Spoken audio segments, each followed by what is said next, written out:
Hoje nós vamos falar de matemática, vamos falar de livros, vamos falar de música. Hoje a Rádio UASH trouxe o professor Walter Barbosa. Tudo bom, professor? Tudo bem, Viana?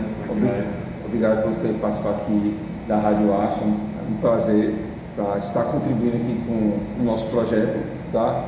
E como já disse, né, vamos falar um pouco de matemática, mas engenharia também, né?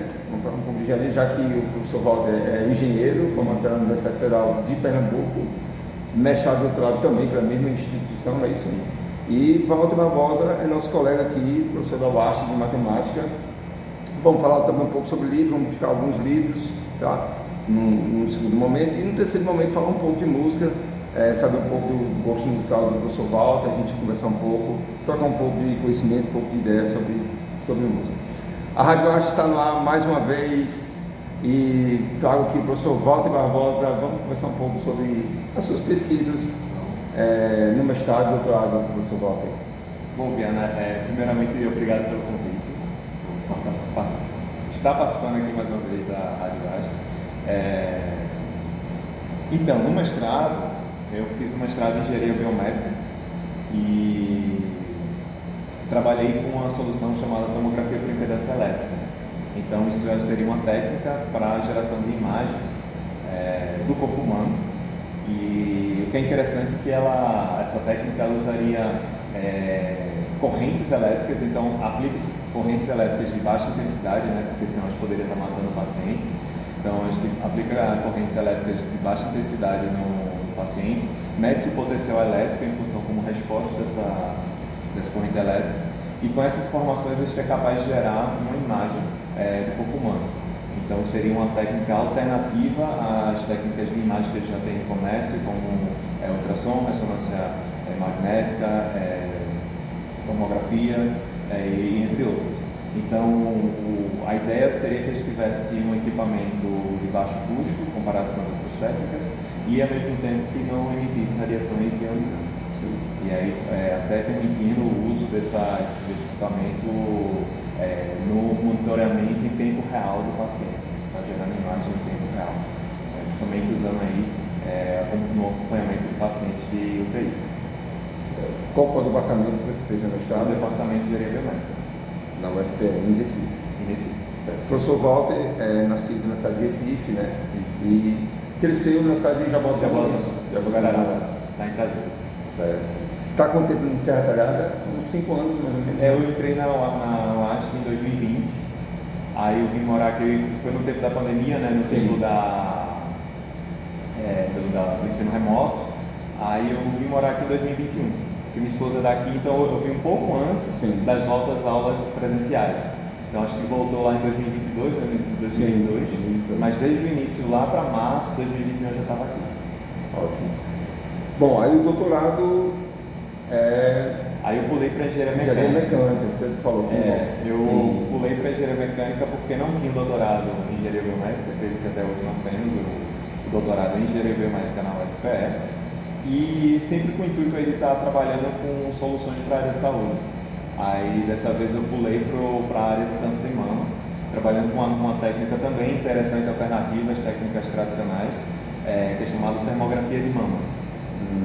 Então a ideia é que a gente use uma câmera térmica, como a gente viu, por exemplo, durante a pandemia, no monitoramento de pessoas no metrô, onde você via a temperatura corporal das pessoas para saber se estavam com febre ou não. A ideia é a gente usar uma câmera parecida com aquela para você obter uma imagem da mama de uma paciente.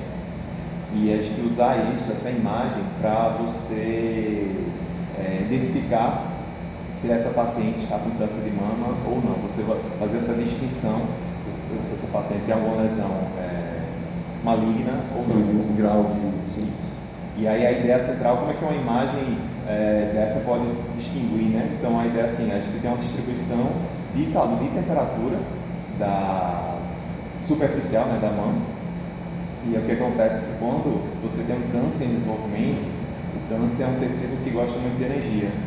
Então você começa a ter produções de novos vasos sanguíneos e o metabolismo naquela região aumenta, consequentemente você tem aumento de temperatura. Então se você consegue identificar uma pequena região que tem uma distribuição de temperatura assimétrica, assim, um pouco fora do padrão, aquilo pode ser um indicativo de câncer de mama. E o intuito dessa técnica é de usar como um método de triagem. Então, em momento algum, o objetivo da pesquisa era, digamos assim, eu quero substituir a mamografia, que é o exame padrão ouro aí para o rastreamento de pacientes do câncer de mama. Mas, na verdade, acho que o intuito nosso era justamente usar como um método de triagem antes da mamografia, principalmente nas áreas de difícil acesso à saúde, né? Então, por exemplo, a gente tem no interior, cidades onde a maioria da população é pobre, tem difícil acesso à saúde, a gente poderia ter essa técnica, que é uma técnica mais simples.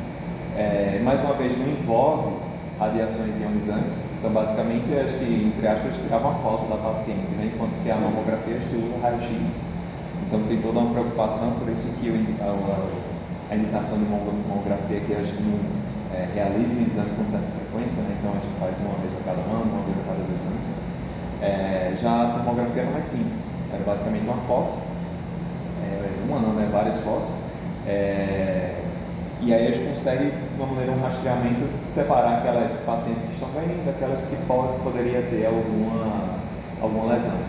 E aí, para esses pacientes, a indicação seria realmente elas procurarem regiões onde possam fazer a mamografia, um exame mais completo, até mesmo uma biópsia. Me surgiu uma pergunta agora. Essa técnica facilita a identificação de se o tumor se espalhou, uma possível metástase, ou não? Ou é local mesmo? Ele é mais local. Porque você só tem uma distribuição de temperatura daquela região. Certo. E é interessante destacar que a leitura das imagens não era muito simples, né? Principalmente porque se a gente imaginar, se eu tenho um tumor muito próximo da pele, porque a gente tem a temperatura da pele, né? Então se a gente tem um tumor próximo da pele, a perturbação da temperatura ali vai ser considerável. Sim. Mas se ele é mais interno, aquela perturbação vai ser mais suave, né? Então, aí, tanto no mestrado como no doutorado, na verdade, eu trabalhei com soluções de inteligência artificial. Então, já no doutorado foi quando eu utilizei redes neurais para fazer essa análise dessas imagens, para que a gente tivesse um indicativo, né? Se uma paciente ela tem lesão maligna, benigna ou é uma paciente sadia. Certo. Legal. Fiquei até um pouco surpreso, eu não sabia da tua pesquisa assim, com mais detalhes, né? Você já tinha conversado comigo mais superficialmente. Fiquei surpreso, porque realmente é bem enriquecedor o seu trabalho, bem interessante mesmo, importantíssimo, né, para a área de saúde mesmo. A questão de o fato de não usar a radiação em si, né? Isso é um ponto bem importante. Bacana, vamos fazer um segundo vídeo, vamos falar um pouco de matemática, vamos indicar uns livros, né? Bora. Tem um pouquinho de tempo ainda, a gente vai também, imagino, lá no final falar um pouco de música. Agradecer mais uma vez aqui ao professor Walter, aqui na Rádio Acho, que é a maior rádio universitária do sertão de Pernambuco. Até daqui a pouco, um abraço.